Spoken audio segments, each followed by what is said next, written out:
पडो रे पावलं पुढं पोराचं पडो रे पावलं आता हसून घेऊन चल ह्या रंगीत रानाची फुलं आम्ही शेतकऱ्यांची मुलं आम्ही शेतकऱ्यांची मुलं आम्ही शेतकऱ्यांची मुलं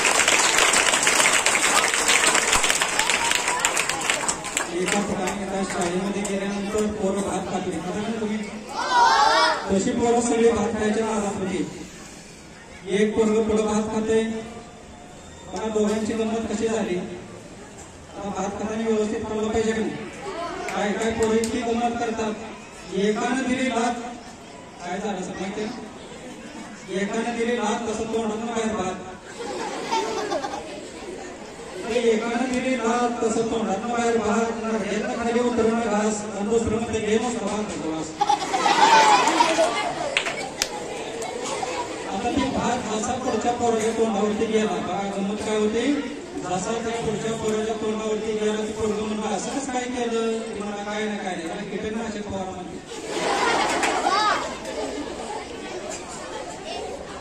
म्हणजे ही प्रसंग सगळ्या शाळेमधून मी काम केलं आणि हे तुमच्यामध्ये आणलं कशासाठी तर हे तुम्हाला माहित झालं पाहिजे आपल्या आसपासचे विषय आपण लिहिलं पाहिजे आणि एका मोठ्या माणसाकडून आपण प्रेरणा घेतली पाहिजे त्यातून आपल्याला शिकता येतं आणि उद्याचा साहित्यिक लेखक सुद्धा ह्या मातीमधून घडत असतो मांदेच्या मातीमध्ये गडी मडगोळकरांसारखे व्यंकटेश मडगोळकरांसारखे नासई आमदार शंकरराव खरात साहेबांसारखे एक इतकी मोठी व्यक्तिमत्व घडून गेली भारतीय साहित्य संमेलन अध्यक्ष म्हणून त्यांनी बहुमान मिळवला चांगला सन्मान मिळवला हे आपल्या मानदेशाचा अभिमान आहे त्यामुळे आपण या साहित्यिकाकडून प्रेरणा घेऊन आपण असं लेखन झालं पाहिजे की उद्या महाराष्ट्र सुद्धा दखल घेईल आणि एका सहावीच्या मुलीची कविता पाठ्यक्रमात आली माहिती आहे काय कविता तुम्हाला माहिती आहे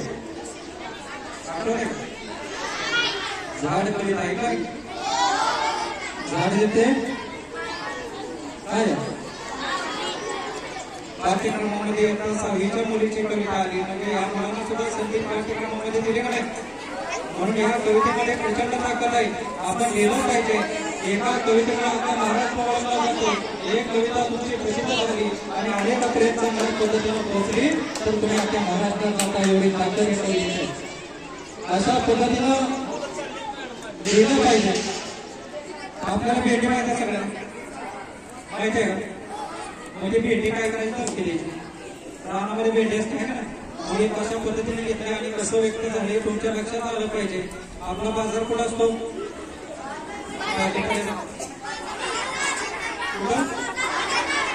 बाजार म्हणजे एवढी आहे ना का एक भेंडी धमकी देते रानातल्या कांद्याला नादा लागला तर नावीत कांद्याला बघा वटा वटा करताना एक वटाना लहान तरी तशी ओळख गेला पोटाला खालू नको नाहीतर पुढे बस एवढ्या कुठून तरी आलं लिंबू डोक्यावर पडलं दुसरं डोक्यात झालं चंबू आता रताळ्याला कळलं रताळ्याला म्हणजे नाचायला उलटा पेपर धरून इंग्रजीला वाचायला उलटा पेपर बघून वाचायला लागलं सफरचंद एवढ्यात रताळ्यानं वाचन केलं पण आणि पुढे नकोस बोललं का आजार तेवढ्या संत्री म्हणाली दाखलं एवढीचा बाजार वास्तव पद्धतीने आपल्या शब्दामध्ये व्यक्त झालं पण एक पोरं लिहितात एक पोरं पहिली काय म्हणतं माझं शिक्षण झालं पाहिजे बघा मध्ये काय आपण कचरा करायचा नाही प्लास्टिकच्या पिशव्या थैल्या टाकायच्या नाही बरोबर का तसंच ही लहान मुलगा एक चांगला संदेश देतो माझं शिक्षण पहिली आणि लहान असून सांगतोय वापरून प्लास्टिकची थैली दुसरं काय म्हणतं माझं शिक्षण दुसरी मला आवडतात मुलं असरी तिसरी मुलगी काय म्हणते माहिती नाही माझं शिक्षण तिसरी काय म्हणते आईला म्हणते लहान असून सांगते घासून खूप तंबाखूची तिसरी किती चांगला संदेश ही लहान लहान मुलं सुद्धा देतात मग हीच आपल्या या कवितेमधून आपल्याला भेट व्हायचंय आणि ही एक समाज प्रबोधनाचं माध्यम आहे लोकशाहीर अण्णाभाऊ साठेने सुद्धा आपली 1.5 दिवसाची शाळा या साहित्याच्या बळावरती इतकं प्रचंड लेखन करून महाराष्ट्राला सुद्धा दखल घ्यायला लावली त्यांच्या काही कादंबऱ्यांवरती चित्रपट आले आणि त्यांना पारितोषिक मिळाले प्रमुख साहित्य प्रकारात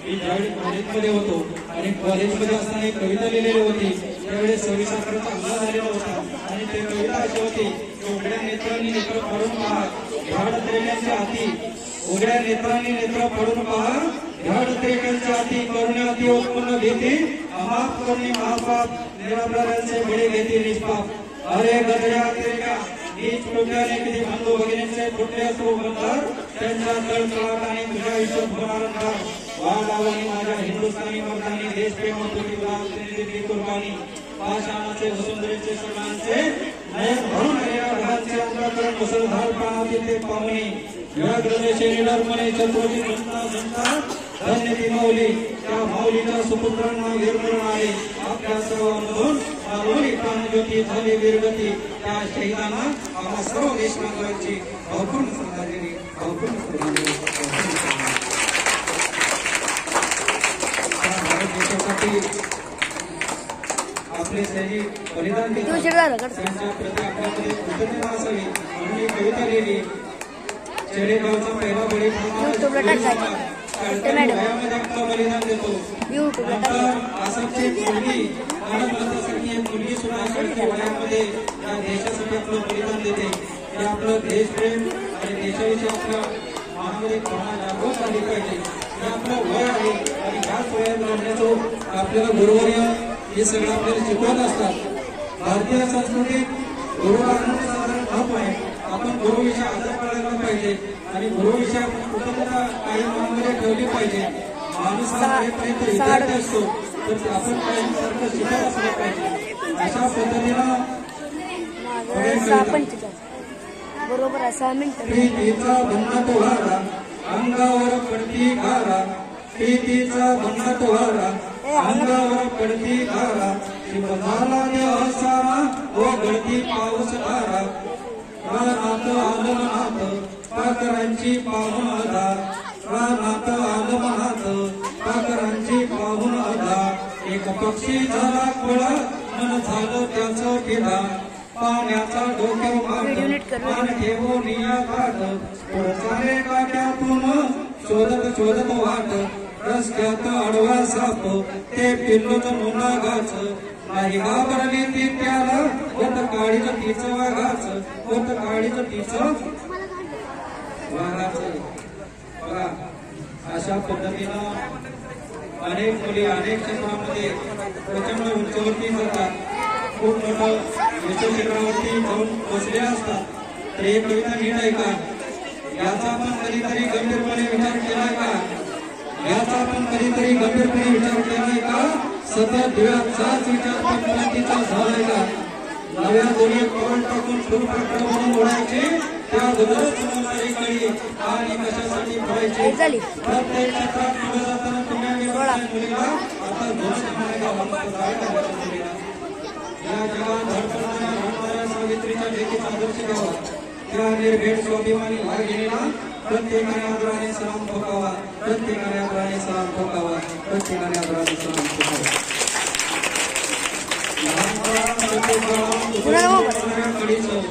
लहान मुलाला प्रत्येक बाळाला कुतूहल असतो म्हणणाऱ्या कळीचं फुल कसं काय होतं कळीचं तसं माळे असतं कवितेचं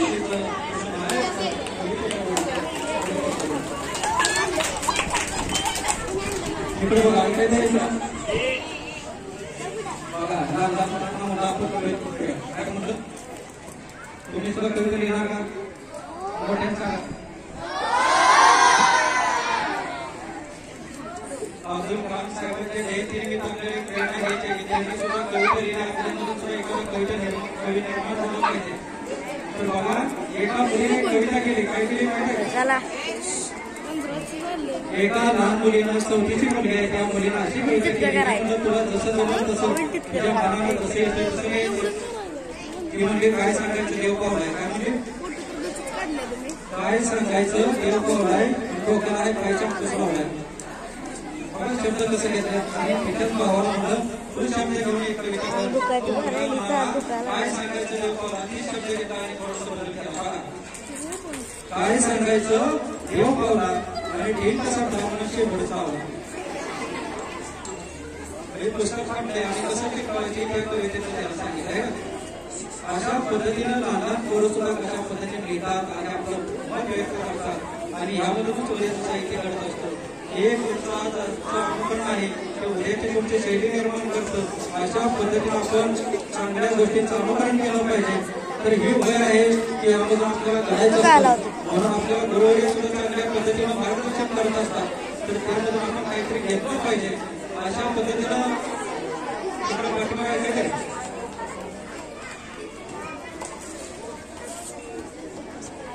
आता घेते.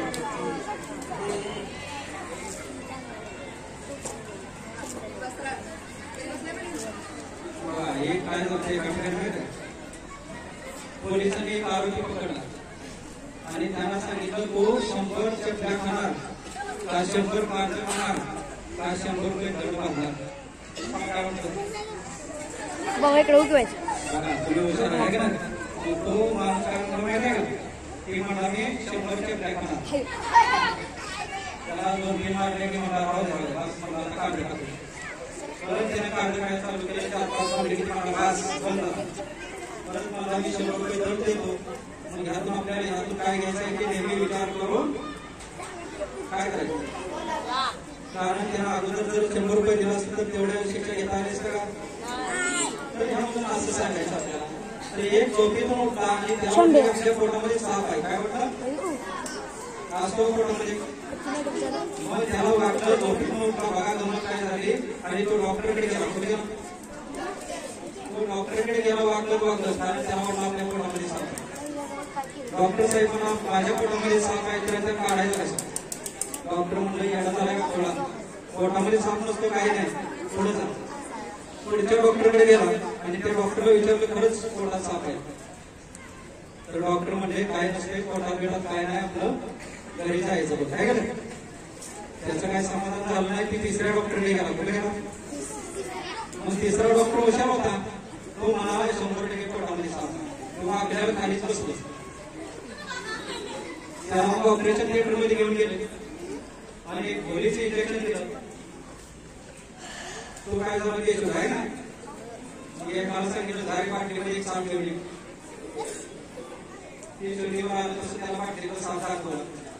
ते झालं थंड नाही थोडासा उदा मस्त काय झालं त्याला वाटलं तसं आपण परीक्षेची पैसे किंवा इतर कोणती असं आपल्या मनामध्ये काय असं पाहिजे ते आपण निर्माण होत आहे ना. म्हणून घाबरायचं. एक पोरग संध्याकाळ झाली आजारपण आपण लावला पण त्या ठिकाणी सुतरी पडलेली असते का ना. बघा लावला एखादा असतं पडलेला असतं त्याने इतकी मोठ्या उडी मारली दोन भाजू मला बाहेर पडला साप आहे. नंतर पावसात बघितलं तर तिथे गाव पडले. अशी पोरं सगळी घरातली माणसं गोळा केली. पोरं अशा पद्धतीने गमती जमती करतात. बघा एक नेट खेळत आहे का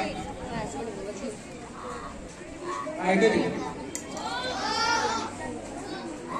आईची माया ही कविता नीट आहे का. उद्याच्या यामधून आपल्या छत्रपती शिवाजी महाराज सुद्धा घडला पाहिजे. आईची माया लेकराबाई मरण जिजवते काया वाट येते करायचं कष्ट करता करता मारायचं पण मुलाला छत्रपती बनवायचं. आज महाराष्ट्र हवाई सुराया आज महाराष्ट्र हवाई सुराया. संस्कार देऊन घडवायचे संस्कार देऊन घडवायचे हिरेवाने पैलो काढायचे सूर्याला समज चमकायला हवा आज महाराष्ट्र हवाई सुराया. निधड्यांच्या तिला जबाबदार वीर असावा धरता येतील. हर हर महादेव हर महादेव न्यायाकरता झारखंड बनणारा आज महाराष्ट्र हवाई सुराया आज महाराष्ट्र हवाई सुराया.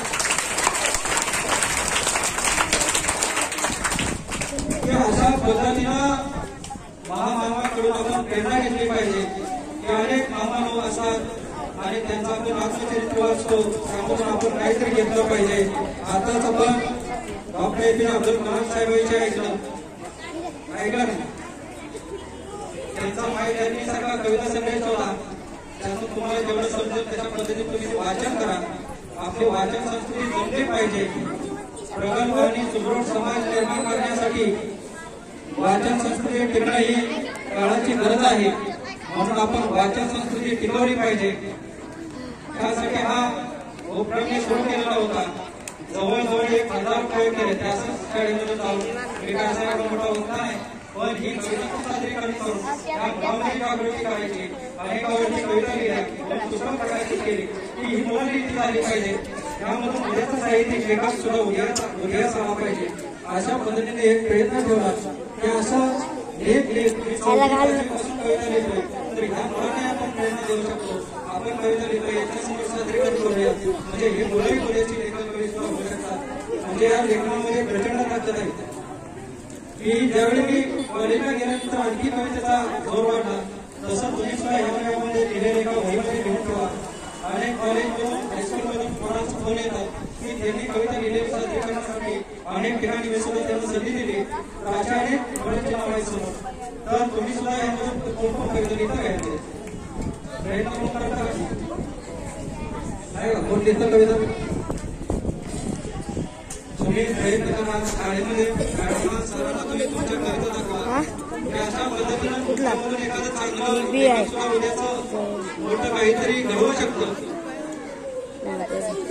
आज एक नावाड्याचा पोरगा आणि भारत देशाचा राष्ट्रपती होऊन गेलेलं व्यक्तिमत्व असं आपल्याला वाटेल का कधी की एका सामान्य कुटुंबातून पोरगा या भारत देशाचा राष्ट्रपती बनेल कारण तो आपल्या ज्ञान आणि श्रमाच्या बळावरती इतकं मोठं कर्तृत्व गाजवू शकतो की त्यांनी सिद्ध करून दाखवलं. असं एक महामानव म्हणावं लागेल. अशा पद्धतीने डॉक्टर APJ अब्दुल कलाम सतत प्रेरणा देत राहील आणि आपण त्यांच्याकडून प्रेरणा घेत आणखी काहीतरी नवीन निर्माण करण्याचा एक प्रयत्न करूया.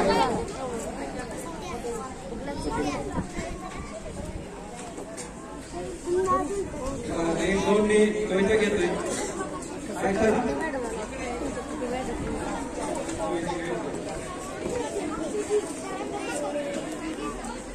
रंगीत साडी घातलेली पोरगा पोरांनी साडी घातली असं बघितलं नाटकामध्ये करतात बघा नीट आहे का नाटक. एकाने घातली रंगीत साडी आणि दुसऱ्यानं लावली नकली दाढी. एकाने घातली रंगीत साडी दुसऱ्यानं लावली नकली दाढी. पांढरी पांढरी बघून दाढी घाबरून पोरानं मारली उडी मारली बरोबर वाड्यात पण जाऊन बरोबर गाड्यात. काय सांगायची तुम्हाला स्टोरी पाठवणार लेख आहे. उठा उठा फोन लावा पोरगं तुमच्या गेले.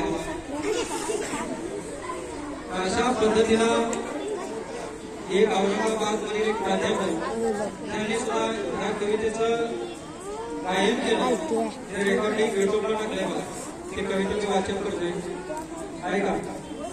रानात उडवत चाले रात्र काळी रानात उडवत चाले रात्र काळी अंगात फाटकी चोळी डोळ्यावर मोडी काट्यातून गोळा करत सरपण पोटातून कळा येतात तरी पण दिवस रात्र काम जेवले भाडी.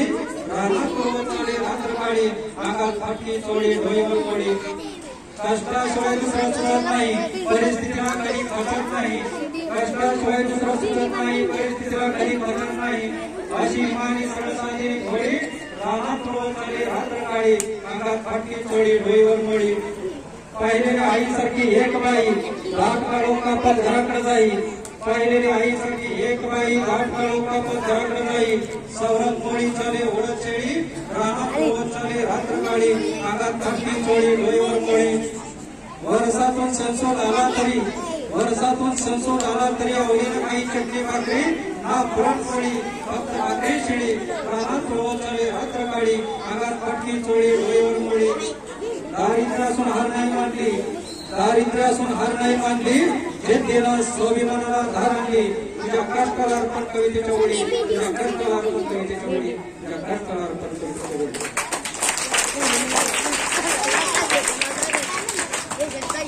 तुमच्यासारखाच मी सुद्धा शाळेमध्ये शिकलोय आणि तेही रयत शिक्षण संस्थेमध्येच रयत शिक्षण संस्थेच्या शाळेमधून माझं शिक्षण झालेलं आहे. आणि तुमच्यासारख्या वयामध्ये सुद्धा मी अनेक कविता लिहिल्या आणि त्याच कविता जसं मला गुरूंचं मार्गदर्शन मिळालं आणि मी कॉलेजला गेल्यानंतर माझं 2 कविता संग्रह प्रकाशित झालं. तर हीच ऊर्जा आणि हीच ताकद याच वयामध्ये इतकं घडलेलं असतं प्रचंड टॅलेंट असतं की मी हेरणं आणि हीच उकळून आणि ह्यांच्यामधून एक शब्दांची थोडीशी गमत. सलाम रानो आपण सलाम रानो ठेवलेल्या शब्दांची नीट आहे का बघा शब्द काय. सलाम रानो ठेवलेल्या शब्दांची बघा कशी गमत शब्दांची नवनवीन कल्पना कागदावर उतरूया. सलाम रानो आपण देते होऊया सुट्टीत माझे वाचन उद्याच रविवार शाळेत सगळा पाठ करू सोयीचा तो पाहा तिकडे मर्चा करूया नको आपण चर्चा करूया चला मुलांना झाडाखाली बसूया विनोद सांगत मिळून सगळे हसूया झाडाखाली डेरा थंड पाणी पिऊया पाणी पिऊन संवाद लिहूया मराठी भाषेचं भाषा सौंदर्य पाहूया मराठी भाषेचं भाषा सौंदर्य पाहूया नवनिर्मितीसाठी नवीन शोध घेऊया नवीन शोध घेऊया नवीन शोध घेऊया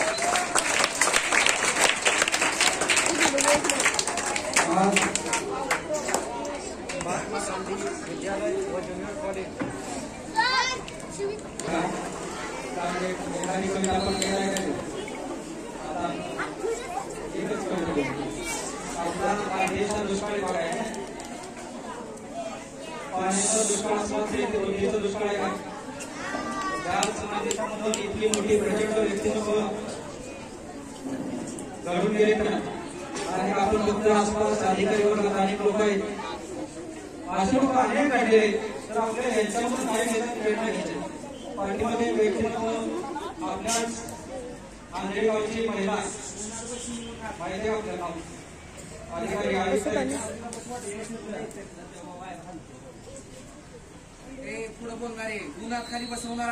गेलेलो होतो त्यावेळी त्यांनी सुद्धा एक कविता संग्रह लिहिलेला होता तो मला त्या ठिकाणी भेट दिला नंतर एक सुद्धा भेट दिलं म्हणजे एवढ्या मोठ्या अधिकारी पदावर असताना सुद्धा आपला हा छंद जोपासलेला असतोय अनेक पोलीस अधिकाऱ्यांनी सुद्धा आपला कवितेचा छंद जोपासलेला असतोय ज्यावेळी मी असा कार्यक्रम करत असताना एक DYSP सोलनकर साहेब मला भेटलं आणि त्यांनी कवितेसाठी अनेक ठिकाणी मला मार्गदर्शन केलं म्हणजे अशी खूप मोठी व्यक्तिमत्व आहे त्यांचे चित्रपटाला सुद्धा गाणे ह्याच वयामध्ये तुम्ही लिहिलेलं आता तुम्हाला एक उदाहरण देतो बघा आपण मीडियामध्ये एक गाणं ऐकलं का आमच्या पप्पाने ऐकलं नाही त्या मुलानं काय केलं माहिती आहे फक्त ऍक्टिंग केली काय केलं त्या ऍक्टिंगच्या बळावरती तो मुलगा भारत देशभर गाजला नाही माहीत झालं सगळ्यांना तर अशा पद्धतीनं आपण चांगल्या गोष्टींचा चांगल्या पद्धतीनं वापर केला की आपण पुढे येऊ शकतो म्हणून आपण काय घ्यायचं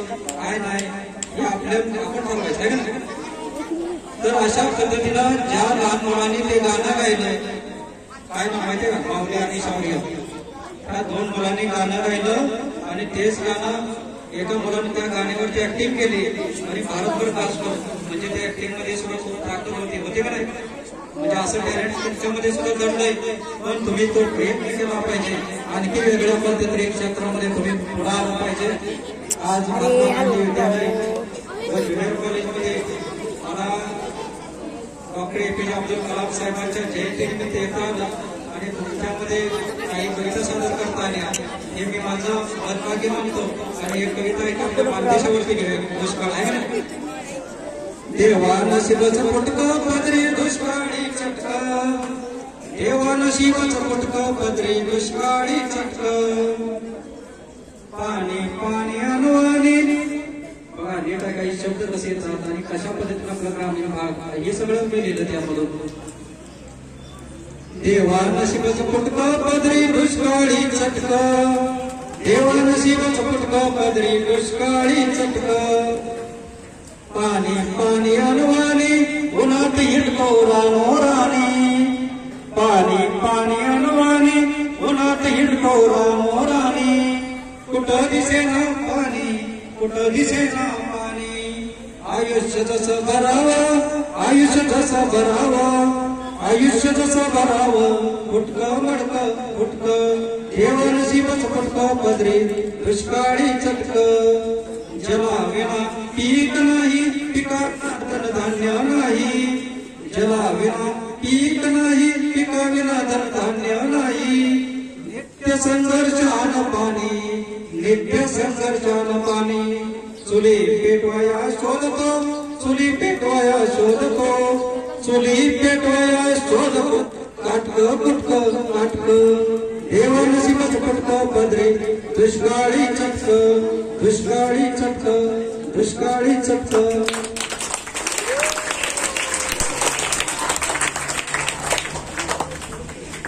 कुणाची शिकार करते खरं लपून बाळाला कानाची पाकर बोलती बरं लपून चालार ओठात साखर म्हणती वर मधुर बोलार झाडावर नेमक हेरून घर अचूक टोलार वाऱ्याची कहाणी ऐकून फिर सावध पालार वाऱ्याची कहाणी फिर सावध पालार बैलाचं घुंगूर वाजय वार रजित केलार आजच्या जगात राहून सार कळून टोलार आजच्या जगात राहून सार कळून टोलार भारत भूमीत जवान पोर पुढंच चलार पुढंच चलार पुढंच चलार.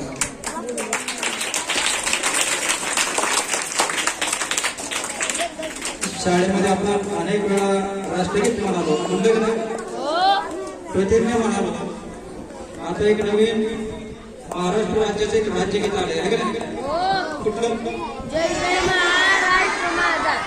जय जय महाराष्ट्र माझा. आपल्याला राज्यगीत नव्हतं ते आत्ताच आलं आहे का नाही?